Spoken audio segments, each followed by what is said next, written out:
bonjour à tous et à toutes. Nous vous remercions pour votre participation à cette réflexion sur la souffrance. Nous allons aborder ce thème avec sœur Emmanuelle Maillard de Medjugorje. Alors, Medjugorje est une petite ville située en Bosnie-Herzégovine qui fait l'objet depuis 1981 d'une visite plutôt surprenante, celle de la Vierge Marie, reine de la paix. Oui, la mère de Jésus-Christ en personne. Comme dans les villes de Banneux en Belgique, ou à Lourdes en France, ou dans bien d'autres pays du monde d'ailleurs, Marie vient nous adresser un message d'espoir. Oui, chers amis, il est bien question ici de foi, d'amour et d'espérance. J'en parle au présent, car la Vierge Marie apparaît encore chaque jour sur cette terre bénie. Elle y laisse chaque 2 et 25 de chaque mois un message pour nous tous. Elle y apparaît à quelques personnes que l'on appelle les voyants.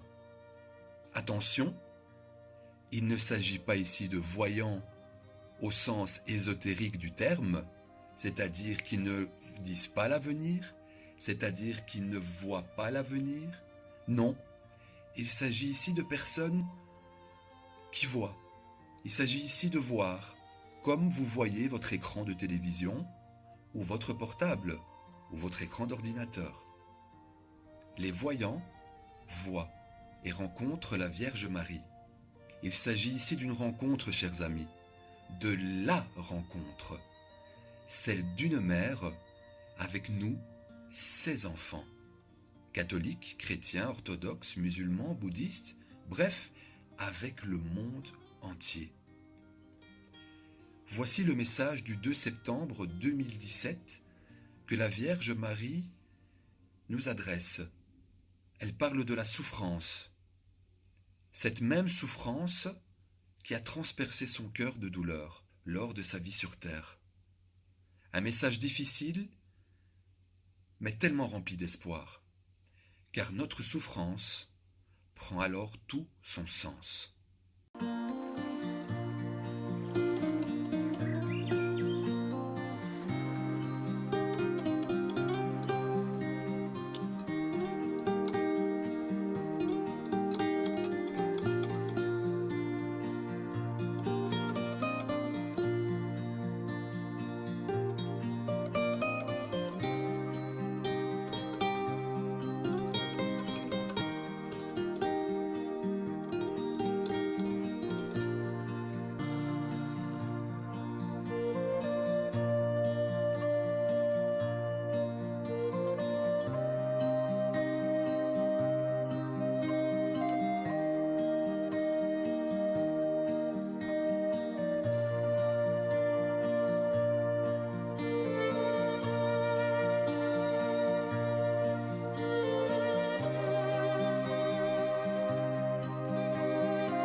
Quand on a une souffrance, que ce soit une maladie, un deuil, quelque chose qui fait mal, il y a une blessure qui s'ouvre en nous.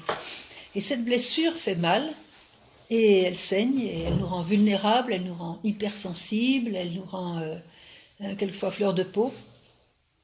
Et il y a deux personnes qui s'approchent de cette blessure. Il y a d'abord Satan qui vient. Lui est toujours là pour rôder. Et donc il vient, et son but, il est très content de nous trouver vulnérables, son but, c'est de profiter de cette vulnérabilité, cette faiblesse, disons, pour infecter notre blessure. Et tout médecin vous dira qu'une blessure, ça se soigne, mais une blessure infectée, c'est dangereux. Donc il va infecter notre blessure pour qu'elle soit insupportable. Et comment va-t-il faire pour infecter la blessure? il a beaucoup de poisons dans sa poche pour nous les inoculer. Et donc ces poisons, comment est-ce qu'il va nous les inoculer dans la blessure? Par un langage assez suave qui va caresser quelque chose en nous et qui va donc nous détruire. Et il prend une petite voix qui a l'air gentille, comme ça, logique, hein, pour suggérer à notre conscience ses propres sentiments et ses propres pensées. Je vous donne un exemple. Le désespoir. Lui, c'est le désespéré par excellence. Donc il va nous dire, ah, tu sais, ça fait tellement d'années que tu souffres, avec tout ce que tu as déjà supporté. Alors avec ce nouveau coup, là, tu ne vas pas y arriver. Tu ne vas pas y arriver, trop c'est trop. Tu devrais retirer ta vie, tu devrais te suicider. Parce que si tu te suicides, tu vois, en quelques minutes, la souffrance sera finie, on n'y pense plus et on est bon. Voilà. Logique, hein, logique de Satan. Donc désespoir. Ça peut être la haine. Tu vois, cette personne qui t'a fait tant de mal, là, tellement injuste, sois bien sûr de la détester en retour. Hein. Faites tout pour détruire sa réputation, sa famille, sa santé, faites tout pour la dégommer vraiment, parce que cette personne mérite de souffrir encore plus que toi avec ce qu'elle t'a fait. Voilà, la haine. Ça peut être aussi le doute de l'amour de Dieu, ça c'est très fréquent. Mais qui est ce Dieu? Il va nous dire, mais qui est ce Dieu qui t'a envoyé cette épreuve? Tu croyais peut-être que Dieu t'aimait, mais mon pauvre, hein, tu te fais un vélo, là, tu te fais un film, tu crois quand même pas que Dieu, avec les milliards de personnes qu'il a, il va prendre un intérêt avec toi, tu vois même pas, faut pas rêver, hein, il n'a pas le temps pour toi. Doute de l'amour de Dieu. Tu devrais arrêter la messe, les prières, tout ça, regarde dans quel état ça t'a mis. Voilà, doute de l'amour de Dieu. Alors, bon, je pourrais continuer comme ça, la jalousie, l'amertume, tout ça. Alors, mes chers frères et sœurs, n'écoutez jamais ce langage. Jamais. Pourquoi? Parce que si vous écoutez ce langage, vous allez souffrir encore plus et vous allez complètement perdre la paix. Parce que ce langage vient de Satan qui veut vous détruire. Alors, comment reconnaître que ce langage vient de Satan? Parce qu'il fait semblant que ce soit votre propre conscience qui parle, vos propres sentiments, vos propres... Hein, il se rend invisible, il se mélange avec votre conscience, ça c'est sa technique. Alors, comment faire pour reconnaître sa voix? C'est très facile, heureusement c'est très facile. Il vous suffit de bien fréquenter l'Évangile pour absorber l'Esprit de Dieu, l'Esprit de Jésus, l'Esprit du Christ qui est révélé dans l'Évangile. Or, vous allez comparer la pensée que Satan vous injecte avec les paroles du Christ. Et vous allez vous demander, dans cette comparaison toute simple, est-ce que Jésus me dirait, t'as déjà assez souffert comme ça, maintenant il faut te suicider? Est-ce que vous voyez Jésus vous dire ça? Non. Allez, hop, dégagez, je veux pas de cette pensée. Dégagez, c'est pas de Dieu. Vous voyez comme c'est facile. Est-ce que Jésus vous dirait, oh tu sais, faut pas se faire d'illusions, mon père il n'a pas de temps pour toi. Jésus ne dirait jamais ça. Allez, dégagez, je veux pas de cette pensée. Est-ce que Jésus vous dirait, il faut que tu haïsses ton ennemi et que tu te venges? Pas du tout, il a dit le contraire. Allez, dégagez, je veux pas de cette pensée. Et comme ça, vous avez fait un discernement. Et comment faire pour vous débarrasser de ce poison, disons, que Satan veut vous injecter dans la blessure? Eh bien, vous faites un acte de liberté et de courage. Vous allez dire, Seigneur Jésus, tu vois, cette pensée que j'ai là, que je dois me suicider, elle n'est pas de moi, elle est de l'autre, et je n'en veux pas. Donc je déconnecte,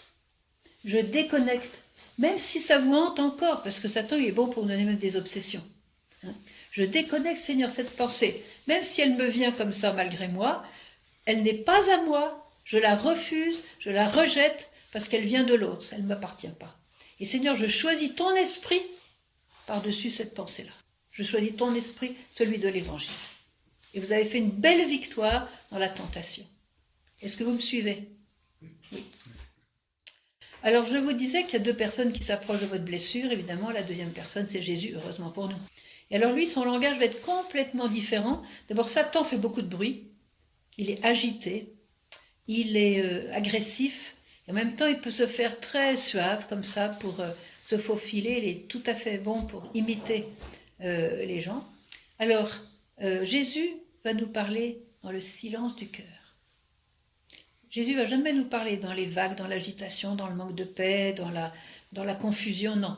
Jésus, pour nous parler, ça va sortir du profond de notre cœur quand on prie avec le cœur, quand on s'en recueille, quand on prend un silence dans l'intimité avec le Seigneur.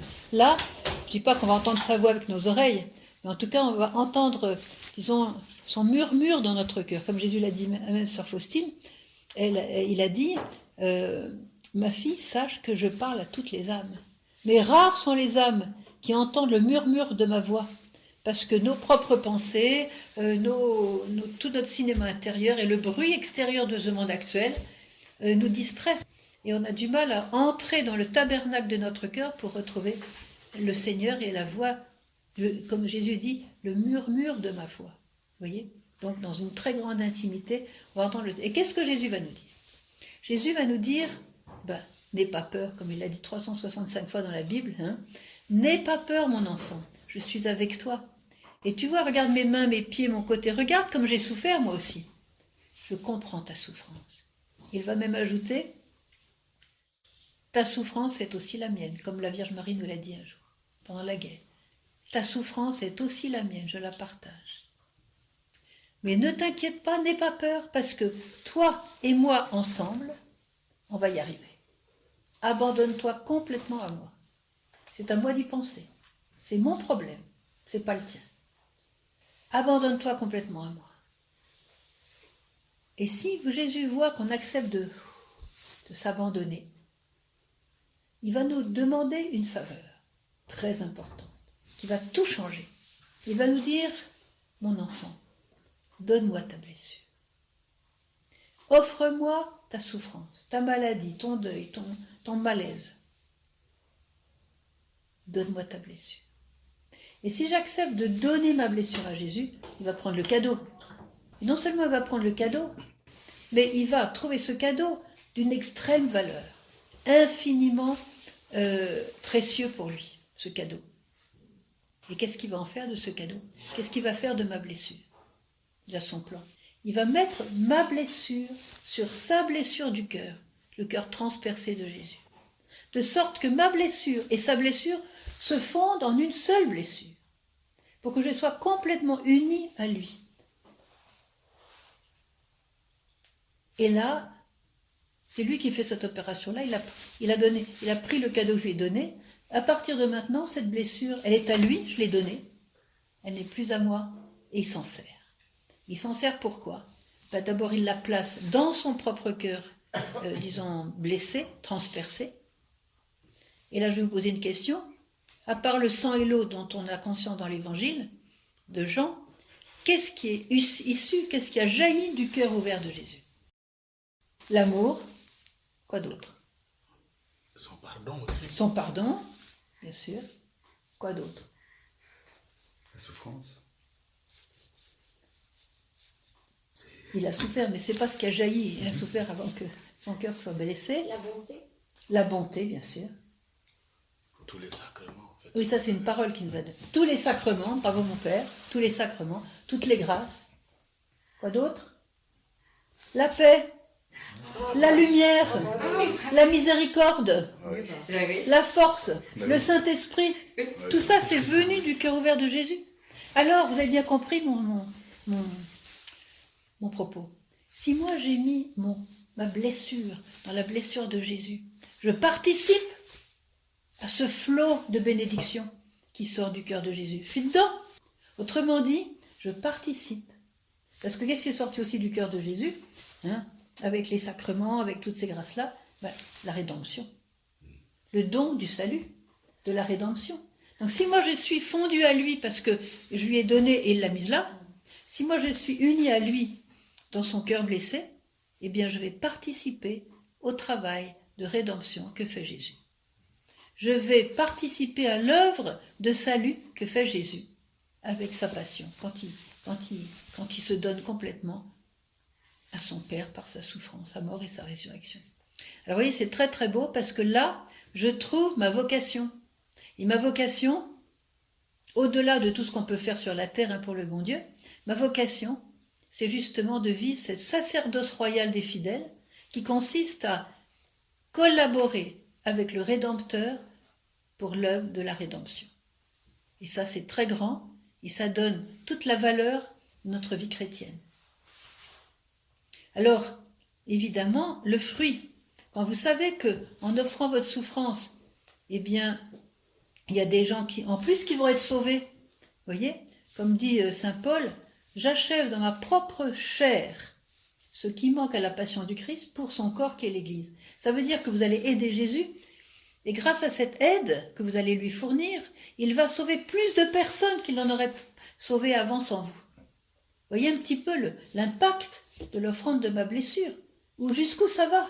Il y a des gens qui seront éternellement avec Dieu, au lieu d'être en enfer, parce que j'ai offert ma souffrance à Jésus. Vous voyez un petit peu l'impact et la grandeur de cette vocation chrétienne. Vous voyez? Alors, le fruit de cette offrande, le fruit de cette collaboration, je dirais, avec le Rédempteur, bien sûr, c'est la joie. Quand vous savez que même ne serait-ce qu'un homme a été sauvé de la perte éternelle parce que j'ai offert mon arrache de dents, par exemple, vous voyez, ou le fait que j'ai perdu un fils, mon mari ou la femme, le fait que j'ai eu un accident de voiture, ou je ne sais pas, une douleur, quelque chose. Si même j'ai sauvé un seul homme, quel impact! Un seul homme va jouir de la présence de Dieu toute l'éternité au lieu d'aller griller avec Satan en enfer, vous voyez. C'est incroyable, le fruit. C'est pour ça que la Vierge veut nous encourager. Alors, je suis sûre que tous, vous avez connu dans votre vie des gens qui avaient beaucoup souffert. Disons qu'il y a quelqu'un qui a beaucoup souffert et vous avez remarqué que cette personne était devenue acariâtre, mauvaise, négative, agressive, jalouse, amère. Je peux faire la liste comme ça. Comment ça se fait qu'une autre personne qui a souffert autant est devenue un ange de consolation, de paix, de charité pour les autres? Qu'est-ce qui s'est passé pour qu'il y ait cette différence? Alors je vais vous dire la réponse, c'est que au moment de l'épreuve, il y a un choix à faire. Quelle voix je vais écouter? La première personne, elle a écouté les voix de Satan, comme j'ai dit, alors la haine, la vengeance, douter de notre Dieu, le désespoir et tout le Bataclan, etc. Elle a encore entendu ce langage, hein, et elle a voulu marcher dans cette voie-là. Résultat, eh bien, comme je l'ai dit, on souffre encore plus, on perd la paix et on est méchant avec les autres. Vous voyez? On se coupe de Dieu. L'autre personne qui est devenue un ange de consolation pour les autres, elle a écouté la voix de Jésus. Et en écoutant la voix de Jésus, elle s'est unie à Jésus. Jésus a utilisé sa souffrance et la joie. La joie, parce que unie à Jésus, je vais dire entre guillemets, on récupère ses vertus. Alors, imaginez quand vous avez une offrande, on a le cas de notre sœur qui a eu un deuil très important, c'est votre mari, vous êtes encore jeune, donc c'est quelque chose qui fait mal. Hein. Vous avez des enfants aussi? Oui. Ben, c'était dur pour eux aussi. Donc, une douleur qui est quand même vraiment fondamentale, hein, parce qu'on est unis dans le mariage, eh bien, cette sœur a choisi d'écouter la voix de Jésus. Au lieu d'en vouloir. Jésus m'a volé mon mari, qu'est-ce que c'est que ce Dieu-là? Vous voyez, il y en a qui virent à cette... il y en a qui disent ça, hein. Si c'est ça le bon Dieu, ben j'en veux plus. Enfin, vous voyez ce genre de... Parce qu'on écoute la voix de Satan. Et vous voyez. Alors, donc, dans un cas d'une épreuve, quelle que soit la force de l'épreuve, il faut se dire qu'on a un choix à faire. Il ne faut pas attendre que le malin nous envahisse pour faire le choix. Et décider, parce que même si vos sentiments, ce que vous éprouvez dans vos sentiments, hein, il y a du mélange, et quelquefois Satan, il nous met ses propres sentiments en nous, ses propres pensées. Vous avez toujours la liberté de l'âme, dites-vous bien ça. C'est toujours la liberté de l'âme. Dieu nous a fait libres de choisir le bien, de dire Seigneur, tout ça j'en veux pas, c'est de la pourriture, ça vient de l'ennemi, je n'en veux pas, même si je le ressens dans ma chair, ou que je le ressens, que j'y pense dans mon cerveau comme une obsession, je n'en veux pas, ça ne m'appartient pas. Ça appartient à l'autre, et je choisis ton esprit. Et ça, vous avez tous la liberté de le choisir. Tous. Et ça change tout. C'est comme ça qu'on voit des gens qui ont beaucoup souffert, comme une Vitka par exemple, des voyants que je connais, ou des gens dans le monde qui ont quelquefois beaucoup souffert, et qui ont été transformés en des anges, un regard lumineux, ils ont un regard bon, rempli de bonté, rempli d'une joie sereine. Ouais, c'est magnifique. Donc voilà, vous avez le choix à faire, libre, un choix libre. Et ça, c'est important. Alors je vous disais que le fruit de ce choix libre, c'est bien sûr la joie. Quand on se rend compte qu'on a vraiment aidé Jésus et qu'il est avec nous, c'est la joie, une joie surnaturelle, une joie qui vient de l'Esprit Saint. C'est pas la satisfaction du monde quand on a bien mangé ou qu'on a une petite satisfaction comme ça. C'est la vraie joie profonde, comme Jésus dit, je vous donne ma joie. Il nous a donné sa propre joie. Alors, je vais vous donner un exemple, parce que la Vierge a été très claire.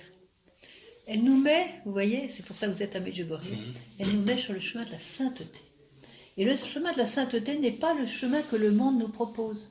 Rien à voir. Le chemin de la sainteté, il nous est enseigné par Dieu dans la Bible, mais aussi par la Sainte Vierge à Medjugorje. Elle nous offre le chemin de la sainteté qui est ouvert à tout le monde. On est tous faits pour être des saints. Et qu'est-ce qu'elle a dit? Chers enfants, que votre chemin de croix devienne chemin de joie.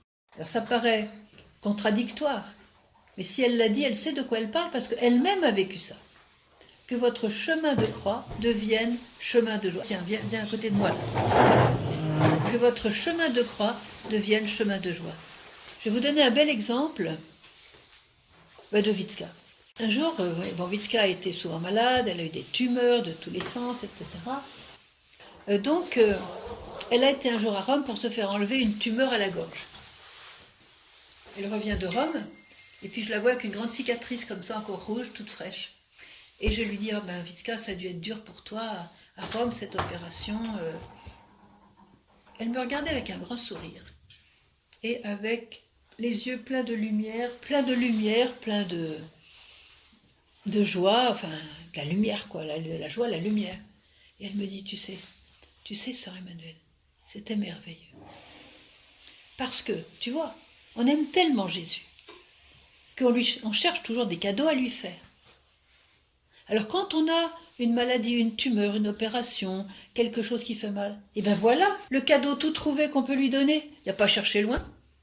Alors tu sais, j'étais vraiment contente de lui donner ce cadeau de ma tumeur et de l'opération et tout ce qui a suivi.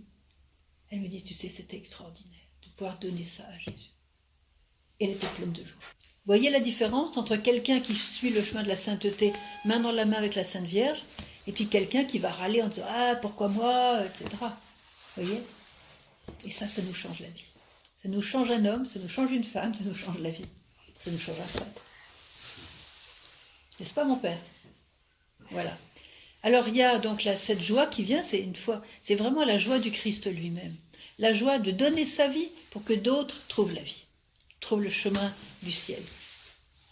Alors, il y a un autre cadeau aussi qui nous attend, si on fait ce cadeau au Seigneur de notre souffrance, eh bien c'est l'action de grâce. Et ça, on n'y pense pas assez. L'action de grâce.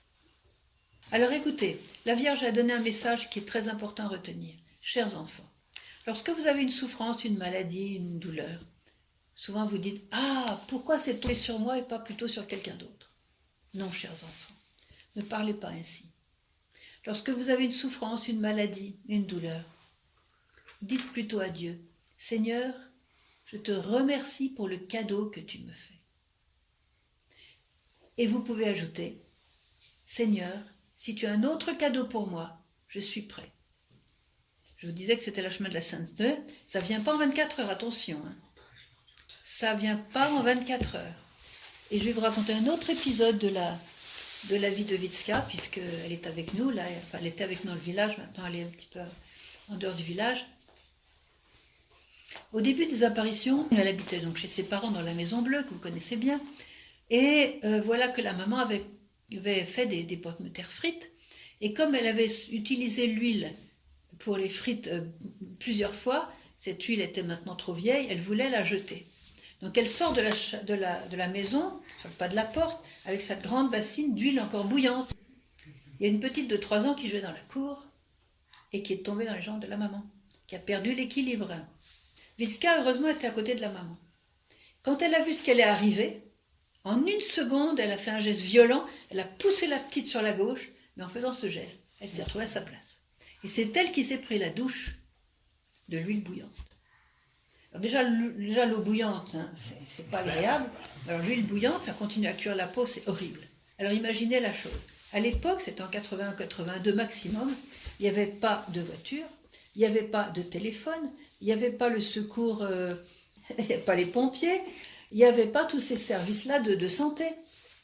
Ils ont attendu, ils ont réfléchi, qu'est-ce qu'on fait? La pauvre Vitska, elle était en douleur. Finalement, quelqu'un a trouvé une voiture. Les voitures de l'époque, du temps du communisme, je ne vous dis pas. Quand ça marchait, c'était le miracle. Bon. Donc ils ont trouvé une voiture pour emmener Vitska à l'hôpital de Mostar. Dans la voiture, il y avait sa sœur qui l'accompagnait donc à l'hôpital. Quand sa sœur est revenue, elle a raconté ce qui s'était passé dans la voiture pour aller à l'hôpital de Mostar. Vitska a prié tout le temps. Tout le temps. Mais quelle prière a-t-elle faite? Quand on souffre atrocement comme ça, on ne va pas se mettre à réciter des beaux psaumes, des bons hymnes, des choses magnifiques comme ça. On va droit au but. Hein? Une phrase, c'est tout. Eh bien, qu'est-ce que priait Vitska? Je vous le donne en 1000. Elle disait « Oh Jésus, merci. Merci Jésus. Merci Jésus. » Tout le temps, tout le voyage. Pourquoi ce merci? Eh bien, Vitska, qui avait été éduquée sur la souffrance par la Vierge elle-même, qui est la personne au monde qui a le plus souffert, vous le savez bien, elle avait compris que chaque seconde de cette torture de l'huile bouillante, le Seigneur s'en servait dans son offrande pour que des personnes, certaines qu'elle connaissait, même dans le village ou ailleurs, eh bien, des personnes qui aujourd'hui marchent sur le chemin de la perdition, allaient se convertir et être sauvées. Vous voyez? Et elle se sentait, je dirais, reconnaissante au Seigneur d'avoir été choisie pour faire cette œuvre de rédemption avec lui. C'est ça le chemin de la sainteté. Je le répète, ça ne vient pas en 24 heures. Il faut s'exercer. Alors je vais raconter un épisode qui me concerne moi. Je vais humblement vous raconter cet épisode. Donc j'étais à l'école de Vitska parce que je l'ai entendu dire ça, voilà. Donc j'avais retenu ce message. Alors un jour, je vais vers l'église, et puis sur le parking des franciscains, voilà que quelqu'un m'arrête et me dit une parole très méchante et très blessante. Tellement blessante que je suis sortie de là, je suis rentrée dans l'église, j'avais le cœur vraiment blessé, quoi. J'ai eu du mal à suivre la messe, hein, comme on est, hein. Et puis au moment de la communion, je prends Jésus dans mon cœur. Et à ce moment-là, je me souviens du message de la Vierge. Et je me dis, oh, pétard, il va falloir que je remercie pour ça. Bon, j'ai respiré profondément, et je dis, Seigneur, eh bien, tu vois, je te remercie pour le cadeau que tu m'as fait. Bon, premier épisode.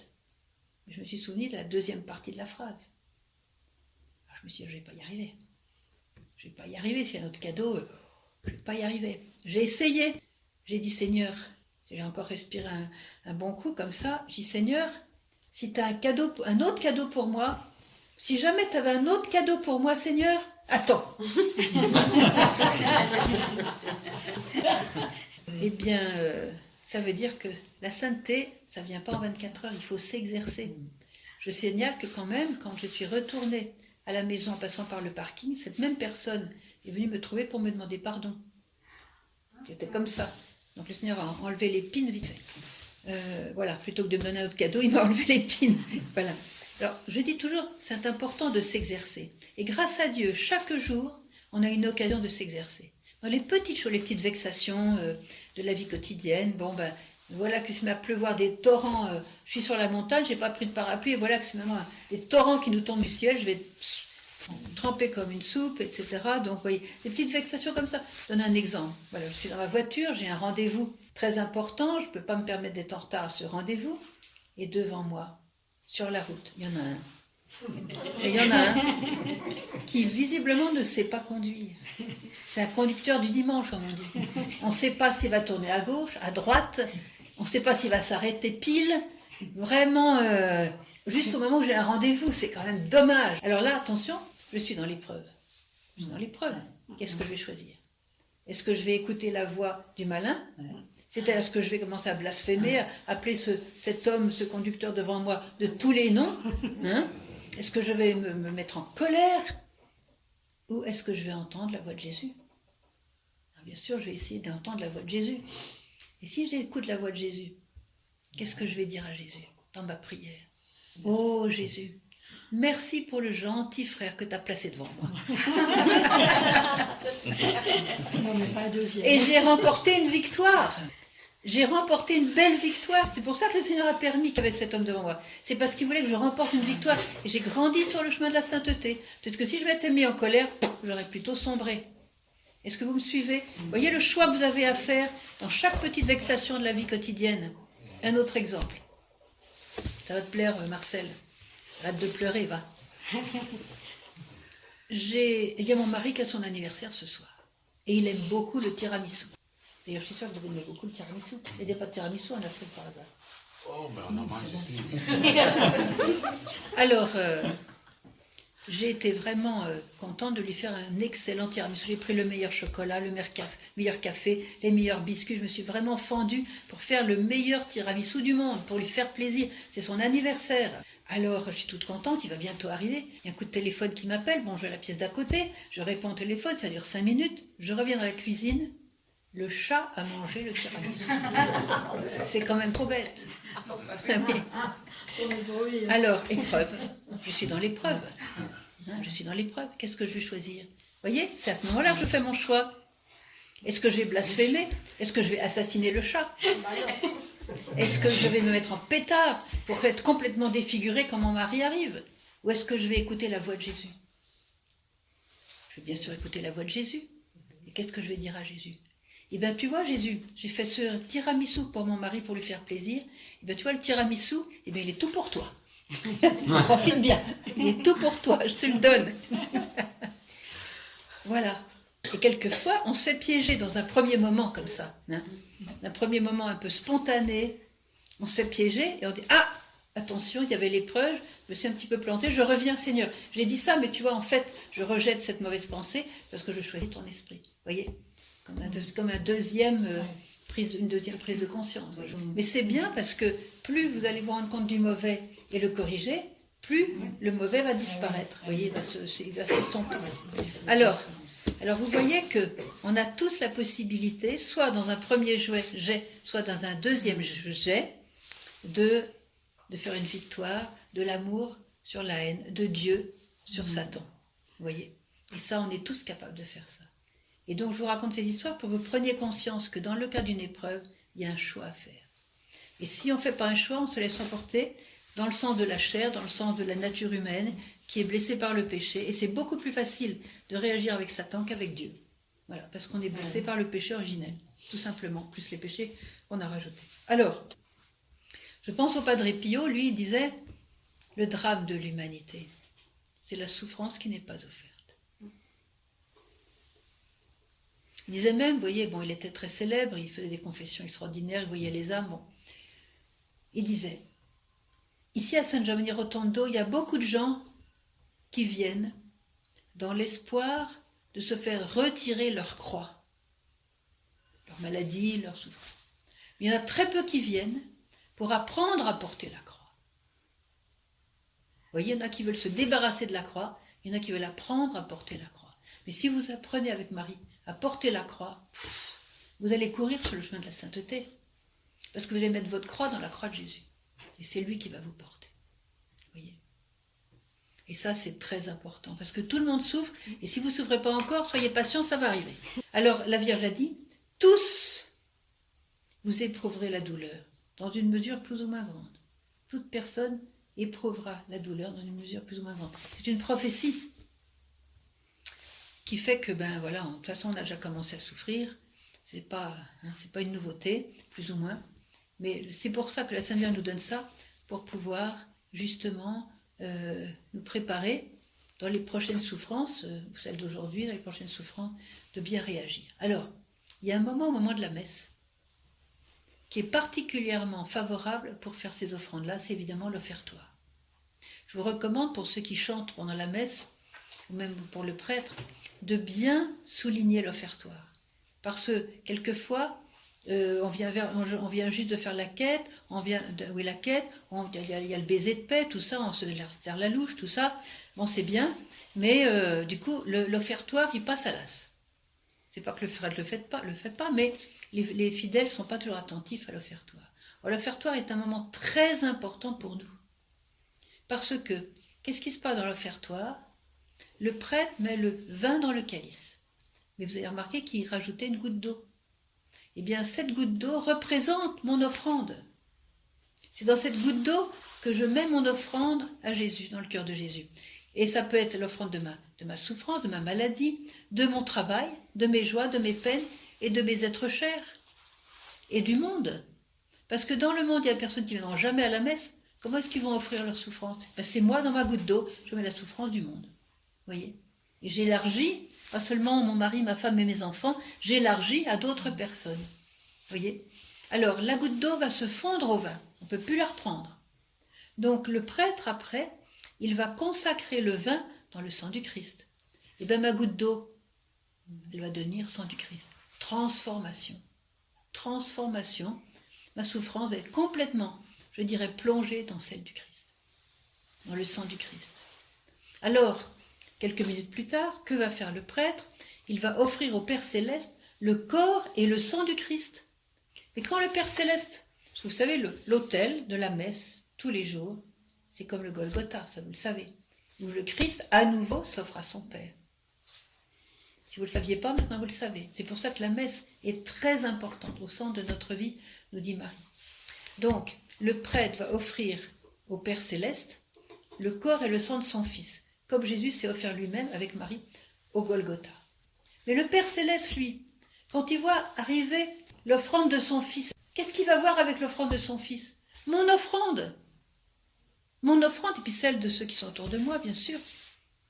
Eh bien, il va être tellement touché, tellement bouleversé de voir que Jésus a réussi à me récupérer, vous voyez? Il va être tellement touché, bouleversé, qu'il va envoyer sur le monde des fleuves, des torrents, des océans de grâce, de miséricorde, de bénédiction, de paix, de joie, de pardon. Et ça, c'est le Père qui envoie tout ça, grâce à l'offrande de son Fils. Et donc des grâces de salut, de rédemption, de joie, de conversion. Voilà. Pourquoi ici il y a tant de conversion? C'est pas seulement parce que la Vierge vient et qu'elle intercède, c'est parce que tous les jours, il y a une bonne messe qui est célébrée le soir, où les franciscains s'appliquent. Vous voyez? C'est un truc à la sauver comme ça. Vous voyez? Alors, ce fleuve de paix, de grâce qui vient du Père Céleste, alors, est-ce que vous voyez le parcours de... Prenez la rage de dents, hein, une très forte rage de dents, comme épreuve. Alors, j'ai la rage de dents. Je choisis d'écouter la voix de Jésus, et non pas celle du malin, et je dis, Seigneur, je te donne ma rage de dents, je te donne cette souffrance, cette douleur que j'ai, ça ne veut pas dire que je vais pas chez le dentiste, attention, hein, mais là, comme c'est dimanche, il est fermé, donc je vais attendre lundi, donc pendant ce temps-là, je souffre. Je vais offrir ma souffrance au Seigneur. Il va la prendre, il va la mettre dans sa propre souffrance, dans son cœur. Il va transformer ma souffrance en une souffrance divine, puisque maintenant elle est à lui, je l'ai donnée, donc elle lui appartient. Ma souffrance devient divine, il va la mettre là. Et quand il va s'offrir à son Père au moment de la messe, le Père va renvoyer, en quelque sorte, renvoyer la balle. C'est pas un langage tellement théologique, mais vous voyez ce que je veux dire. Il va répondre à cette offrande en répandant des fleuves de bénédiction, de salut, de rédemption, de paix, de miséricorde. Alors c'est là qu'on voit, regardez ce que la Vierge écrit. Vous qui souffrez, sachez que votre douleur deviendra lumière et gloire. Vous voyez le parcours? Je commence à avoir mal aux dents, elle aboutit finalement dans le cœur du Père, grâce à la messe, et le Père renvoie lumière et gloire. Et cette lumière et cette gloire m'attendent au ciel pour l'éternité. Elles m'attendent au ciel pour l'éternité. C'est pour ça qu'elle nous dit après, tandis que vous souffrez, le ciel entre en vous. Et vous faites des héritages extraordinaires pour le ciel éternellement. Vous faites des trésors au ciel. Vous voyez la différence entre celui qui râle et celui qui offre? Est-ce que je vais être celui qui râle ou est-ce que je vais être celui qui offre? Eh bien, tout dépend de ça. Parce que si on râle, eh bien, on fait le travail du malin, il est trop content. Parce qu'il a infecté la blessure. Vous voyez ce que je veux dire? Alors voilà. Donc, moi je pense à Mère Teresa. Mère Teresa, on lui demandait dans une interview, Mère Teresa, qu'est-ce que vous diriez à quelqu'un qui souffre beaucoup? Elle a répondu, je lui dirais, eh bien, offre ta souffrance à Jésus. Oui, Mère Teresa, mais supposez que la personne ne connaisse pas Jésus, qu'est-ce que vous lui diriez? Pareil, je lui dirais, offre ta souffrance à Jésus. Parce que si tu ne connais pas Jésus, lui, Jésus te connaît. Et de toute façon, il n'y a pas d'autre explication, il n'y a pas d'autre signification à la souffrance. Et comme dit Marie, La souffrance sans Jésus mène au désespoir. On voit le nombre de suicides aujourd'hui. Sans compter les dépressions et tout ça. Les maladies dues à ce fait d'écouter Satan. Vous voyez. Voilà. Alors, pendant la messe, il se passe donc cette transformation, que ma souffrance devient divine. Je pense à Marthe Robin. Je pense que tous, plus ou moins, vous connaissez Marthe Robin. Vous avez entendu parler d'elle. J'ai eu la chance de la voir 4 fois dans ma vie, puisque j'ai eu l'occasion, voilà, mes parents la connaissaient bien. Et donc, elle disait une chose magnifique. Elle se priait un jour, elle était en extase, et elle priait ainsi. « Ô Jésus, je te remercie, parce que tu nous prends comme nous sommes, et tu nous offres au Père comme tu es. » C'est beau, hein? Vous voyez cette transformation. On est divinisé. Tout ce qu'on donne à Jésus, ça nous divinise. Nous nous offrons nos propres personnes, et il nous divinise par l'Eucharistie. Vous voyez l'importance de l'Eucharistie au centre de notre vie. Ça, la Vierge le répète. Elle est une fan de l'Eucharistie, on peut dire. Voilà. Alors, je pense aux apparitions de... On va parler un petit peu du temps moderne maintenant dans lequel nous sommes. Je pense aux apparitions de Fatima, où la Vierge donne une très très belle prophétie, lorsqu'elle a dit « À la fin, mon cœur immaculé triomphera. » À la fin de quoi? Je vous le demande. À la fin de quoi? Elle ne l'a pas dit. Mais le message comporte la réponse. Parce que s'il s'agit d'un triomphe, ça veut dire quoi quand on triomphe? C'est-à-dire qu'il y a une guerre et qu'on gagne la bataille. S'il y a triomphe, ça veut dire qu'il y a une guerre avant. On ne triomphe pas sur la paix.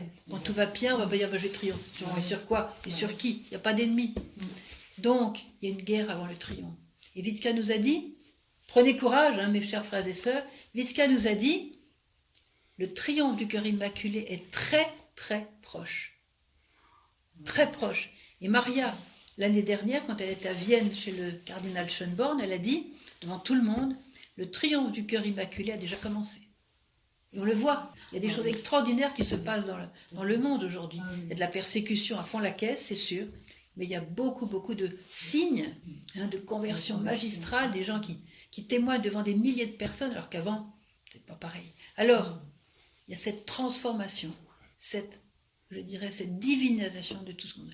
Et Marie a dit, à la fin, mon cœur immaculé triomphera. Donc ça veut dire aussi, prenez courage pendant la guerre qui va précéder. Quand je dis guerre, ça peut être une guerre entre les nations, ça peut être aussi une guerre nucléaire, ça peut être une guerre spirituelle, on est déjà complètement dedans. Hein? Là, peut-être que pour le moment, on ne ressent pas trop la guerre, il n'y a pas des gens qui vous assassinent au coin des rues comme dans certains autres pays, aujourd'hui même. Hein? Mais il y a une guerre spirituelle énorme. Hein, il y a un massacre des enfants aujourd'hui, pas seulement dans le sein de la mère, mais à peine nés déjà, on les empoisonne, les enfants. C'est la destruction de l'innocence des enfants organisée, le plan de Satan pour détruire le monde. Je pense à un événement qui est important que vous sachiez. Il y a le cardinal Caffarra, qui était du temps de Jean-Paul II. Il avait été nommé par Jean-Paul II pour ouvrir un département au Vatican sur la famille. Et quand il a reçu cette tâche à remplir, il a écrit à la voyante de Fatima, Lucia, dans son Carmel, pour lui demander des prières pour cette tâche. Eh bien, elle a répondu, à sa grande surprise, elle a répondu une lettre manuscrite, qui est évidemment dans les archives du Vatican maintenant. Et voilà, regardez ce qu'elle disait. Le dernier combat du règne de Satan contre Dieu. Quand elle dit le dernier combat, ça veut dire que c'est le dernier, il n'y en aura pas un autre. Le dernier combat du règne de Satan contre Dieu sera sur la famille et sur le mariage. Est-ce qu'on n'est pas dedans? À fond dedans. Hein? Entre le mariage gay, les divorces, les infidélités, l'adultère qui est devenu la chose archi-normale, et promu aussi, rembourser les avortements, le gender, forcer les enfants à se masturber pour qu'ils connaissent mieux leur corps, des trucs mais abominables qui se répandent maintenant dans le monde, puisqu'on a décidé que la loi de Dieu, il fallait l'acheter par-dessus la fenêtre et qu'elle n'était pas valable. Donc on a fait nos propres lois. Résultat, regardez comme les gens sont heureux aujourd'hui. Hein, voilà. Donc on est en plein dans cette guerre. Eh bien, puisque nous sommes dans cette guerre, on va prendre courage parce qu'on sait qu'on aura la victoire. D'avance, la Vierge a dit, il y aura la victoire, il y aura le triomphe. Mais il faut prendre les armes. Et ça, les armes, la Vierge vous a donné depuis 38 ans. Prière avec le cœur, chapelet quotidien, adoration du Saint-Sacrement, jeûne au pain et à l'eau 2 jours par semaine, comme elle-même le faisait. Il y a des documents du 1er siècle qui montrent que les apôtres, ainsi que la Sainte Vierge, jeûnaient 2 jours par semaine au pain et à l'eau. Donc elle ne fait que répéter ce qu'elle faisait elle-même comme mère, elle le faisait à ses enfants. Donc le jeûne au pain et à l'eau 2 jours par semaine, lecture quotidienne de la Bible, pas seulement les prières les textes de la messe, mais prenez la Bible, vous prenez tout Saint Luc, après tout Saint Paul, ensuite tout Saint Marc, Saint Jean, tout Isaïe, les psaumes, vous voyez, vous prenez comme ça et vous lisez la Bible. Un passage par jour et vous mettez en pratique. Donc laissez la Bible ouverte dans un endroit visible dans vos maisons et chaque jour lisez un passage. Ça fait partie des 5 points, 5 pierres de Medjugorje.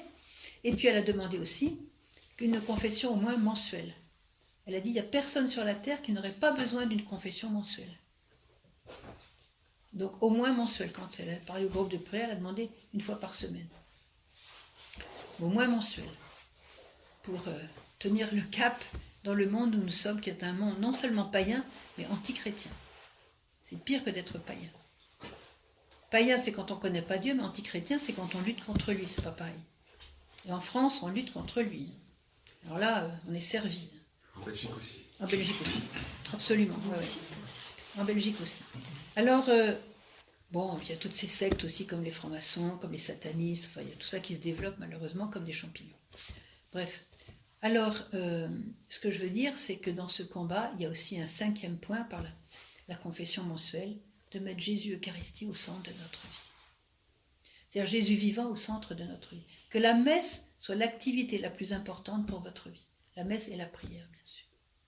Parce que dans la messe, on reçoit Jésus, et Jésus s'offre, et on offre avec lui. Et ça, c'est l'activité la plus importante que vous pouvez faire. Vous pouvez avoir 95 ans, être archi-malade, hein, vous vivez la messe. Et ça, vous êtes plus utile au monde que quelqu'un qui aurait 30 ans, balèze, voilà, la santé, le bon temps, il gagne beaucoup d'argent, il a fait beaucoup de choses. Hein. Ben, il est bien gentil, mais il fait moins que celui qui offre ses souffrances dans un lit d'hôpital. Désolée de vous dire ça. D'ailleurs, Jésus lui-même l'a dit à Sœur Faustine. Quand vous êtes une communauté de 30 personnes, par exemple, il y en a 29 qui travaillent, il y en a une qui est à l'infirmerie qui souffre. Et bien celle qui fait, elle fait plus que les 29 qui travaillent pour le royaume de Dieu. Je dis ça pour vous encourager, parce que la valeur de la souffrance, on n'a pas idée. On n'a pas idée. C'est elle unie à celle du Christ. C'est pourquoi Jésus nous dit, on l'a dit à tous les saints, offre tes souffrances pour qu'elles deviennent divines. Unis tes souffrances aux miennes, et elles prendront une valeur divine. Vous voyez ? Alors aujourd'hui, je pense à Marthe Robin, puisqu'on est tous de langue française, je peux vous dire ça en toute sécurité. J'ai bien connu Marthe Robin.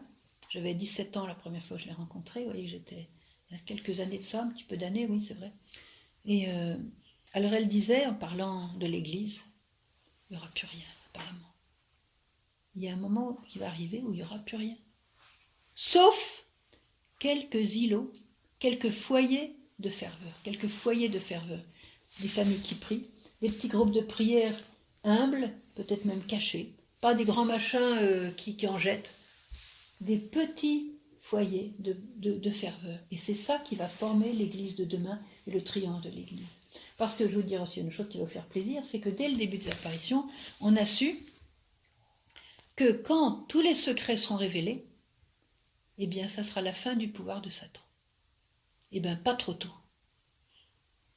Pas trop tôt. Et comme les voyants ont 50 ou quelques années, sauf le petit qui a 47 ans, ça ne sera pas pour dans 200 ans. Et donc, vous verrez. Certainement, je pense que vous verrez, nous verrons. Peut-être même Marcel le verra, lui qui est peut-être le doyen de toute cette société. Hein, j'espère pour lui, parce que d'ailleurs, il se mettra à pleurer même avant que ça arrive. Eh bien, voilà, ça sera la fin du pouvoir de Satan. Alors, ça va être un temps nouveau. La Vierge nous parle d'un temps nouveau, un temps de paix que son cœur attend avec impatience. Et Marthe Robin nous a dit clairement que le Seigneur préparait une nouvelle Pentecôte d'amour. Et cette Pentecôte d'amour, ça ne sera pas seulement, je dirais, comme la première Pentecôte qui va toucher d'abord 11 hommes dans le Cénacle en présence de Marie, et qui va ensuite évangéliser le monde. Ça va être une Pentecôte qui va toucher tout le monde sans exception dans le monde entier, quelle que soit ta religion, ta culture, ta langue, ton pays, ta société, ton âge. Tout le monde va être atteint par cette effusion de l'Esprit Saint quand Satan sera sous terre. Alors, qu'est-ce qui va se passer ? C'est que ceux qui seront en état de grâce vont être hyper heureux, parce que ça sera l'union avec Dieu, vous voyez, avec surtout l'influence du Saint-Esprit, transformante, c'est une grâce transformante. Mais ceux qui sont en état de péché mortel, ça va être l'horreur. Mais ça va être l'horreur. Parce qu'ils vont voir à la lumière de Dieu l'horreur de leur péché et des conséquences de leur péché.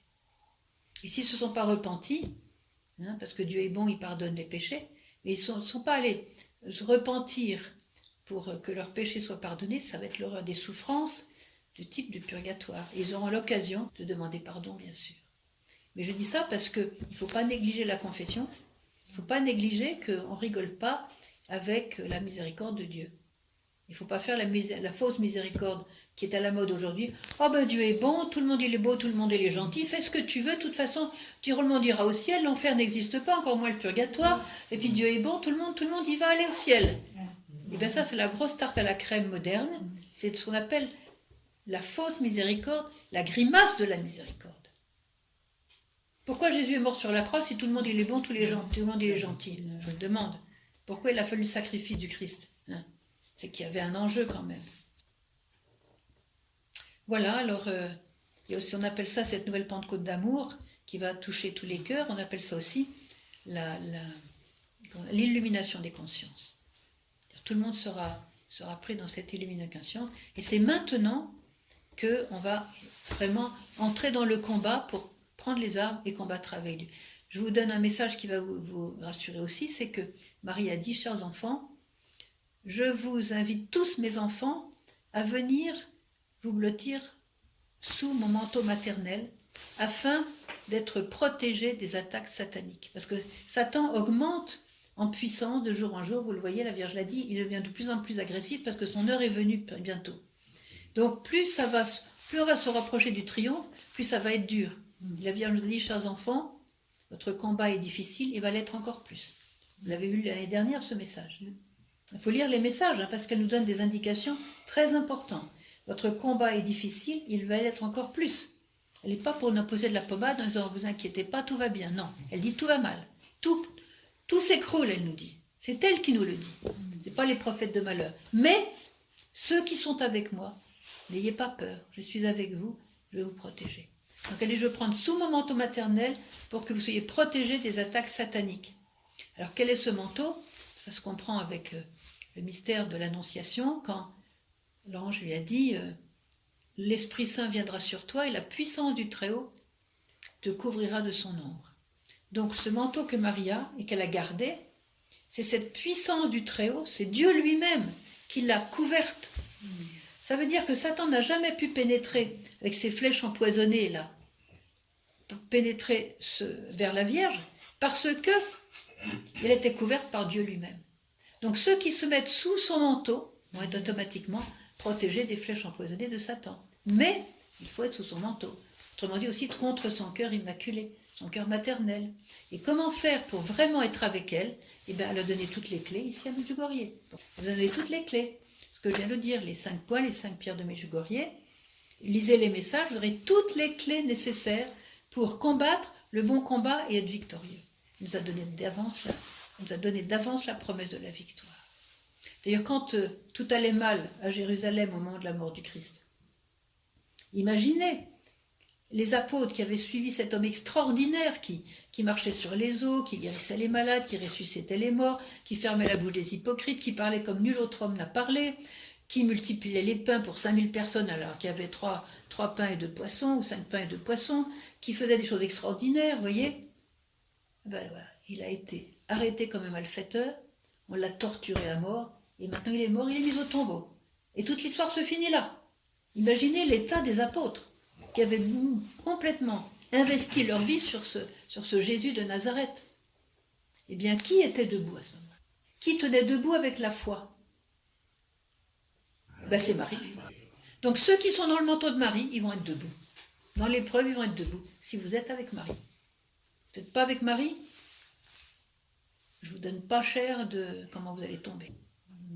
C'est-à-dire, les prêtres qui n'ont pas Marie, ils ne vont pas faire long feu, je vous le dis. C'est trop dur. Et on le voit aujourd'hui. Un après l'autre, pas l'un après l'autre. Je connais des saints prêtres, il y en a plein encore des saints prêtres, merci Seigneur. Ils sont attaqués par Satan. S'ils ne sont pas avec Marie, c'est très dur. Donc, le chapelet quotidien, la messe vraiment au centre, elle a donné toutes les armes, voyez. Et c'est important de les prendre, se saisir des armes. Alors il y a un des points de Medjugorje qui est qui fait un petit peu difficulté pour nous qui sommes en Occident, disons, habitués à faire des bons repas.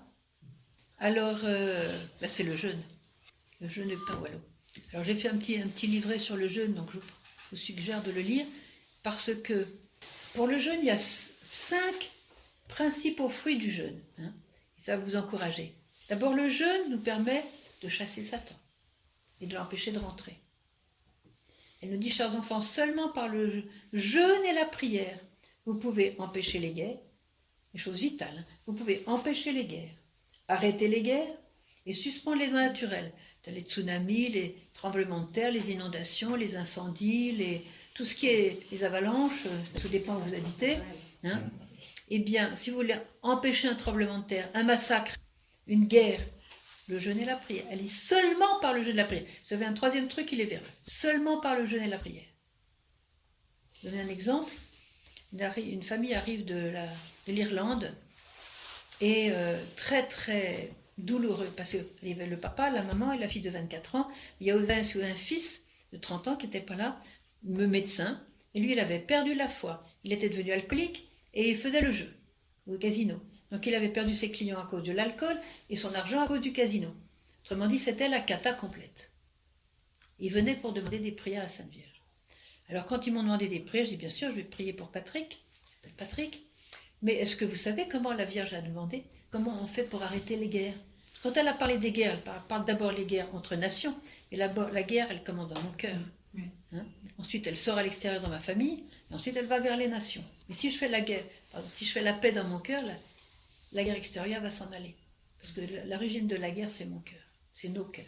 Donc je leur dis, est-ce que vous savez ce que la Vierge a dit pour arrêter une guerre? Parce que vous avez une belle guerre dans votre famille avec ce Patrick qui fait n'importe quoi. Et ils savaient, ils m'ont tout de suite cité le message, seulement par le jeûne et la prière, on peut arrêter les guerres. J'ai dit, alors, j'espère que vous jeûnez et priez pour Patrick. Silence. Puis après ils me disent, sœur Emmanuel, pour dire la vérité, on prie mais on ne jeûne pas. Je dis, comment ça vous jeûnez pas? Ben pourquoi? Sœur Emmanuel, c'est qu'on est attaché à la nourriture. Je dis, qu'est-ce qui n'est pas attaché à la nourriture? On est tous attachés à la nourriture. On est dépendants de la nourriture, c'est partie de la race humaine. Alors je leur ai fait la question de confiance. Je leur ai dit, voilà, vous aimez votre Patrick qui fait partie de votre famille. Est-ce que vous êtes prêts à prier et jeûner pour lui pour qu'il soit sauvé? Silence.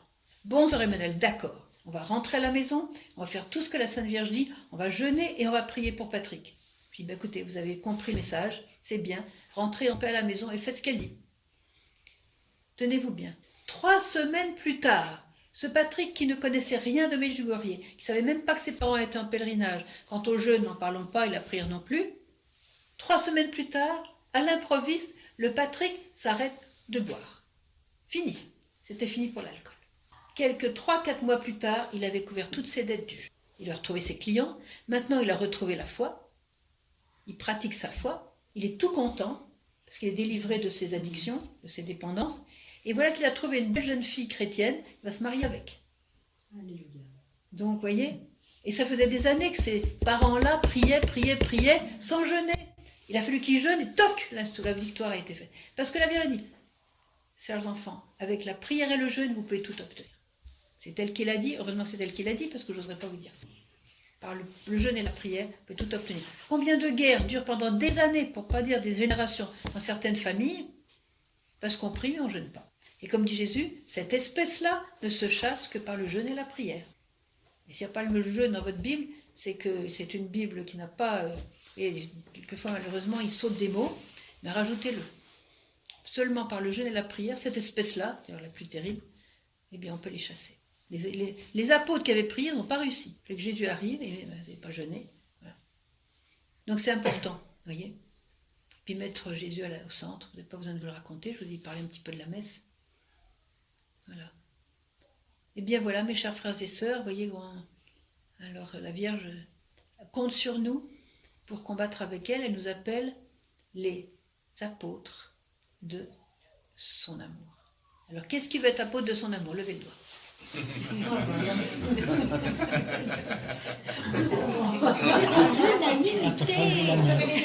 T'as pas levé la main. Ben moi, ça peut faire de la lever. Moi, j'ai de l'arthrose. Comme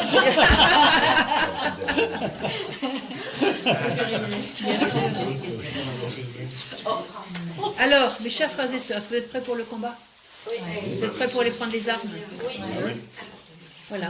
Donc vous avez compris les 5 armes principales. Hein. Et ça va faire de vous des témoins.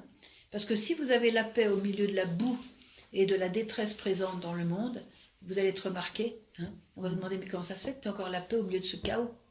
Vous pourrez donner la bonne adresse. Hein. Pas seulement Medjugorje, mais le cœur de Marie. Partout il est. Hein. Voilà. Alors, on va faire un Je vous salue Marie pour remercier la Sainte Vierge. Après quoi, on va demander aux prêtres de nous bénir pour conclure notre rencontre.